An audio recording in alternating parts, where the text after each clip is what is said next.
Mr. President, let's be clear. Small, medium and micro enterprises are the engine room of job creation. Let's also be clear, Mr. President, that government has not released the data, as you alluded to earlier. We have 8 PIRE applications outstanding. Let's also be clear, Mr. President, that your response has not been science-led.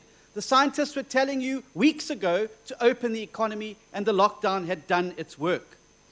Now, Mr. President, even though it came 2 months too late, and yet the fact that your protracted hard lockdown has now severely damaged the economy, you last night announced that significant parts of the economy will now be reopened. Now, the lockdown is all but over in name only. You're the only person who still believes that we're in lockdown advanced level 3, whatever that means. And given this, why do you insist on keeping us in a state of disaster? And what can you do under a state of disaster that you cannot do under the ordinary course of governance? My money was better. Order. Mr. President, you have the floor. Thank you, Speaker, and thank you, honorable members. We have given full consideration to how the progression from level 5 to level 3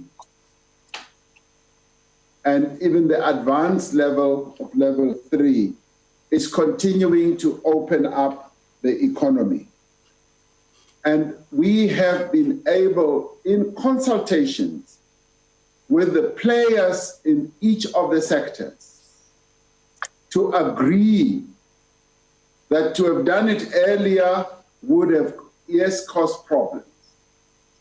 It is better to move on a gradual basis. And the real players on the ground in those sectors are the ones who have come forward to say, we believe it is now time.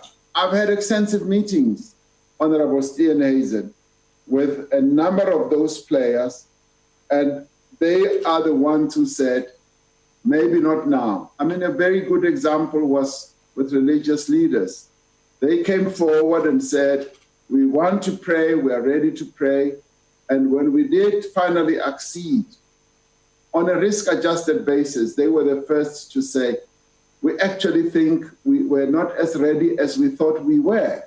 And so therefore we want to delay, and we will even be delaying right through to September. Now, all modeling scenarios have been made public through press conferences by health, as well as by the website of health. Those models have been demonstrated and they've been shown. And in the end, you ask, why are we keeping the country in the state of disaster? It is precisely the answer I gave earlier.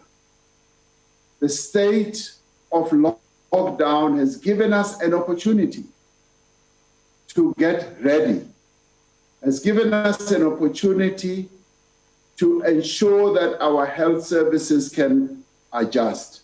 And as we see now in a number of places, we have not been as ready as we should have. The Western Cape is a case in point, and we're now beginning to see that also in the Eastern Cape. But indeed, the Western Cape is a case in point, because the level of infections that are rising there is in part because a number of processes that should have been in place were not in place at the time when they should have.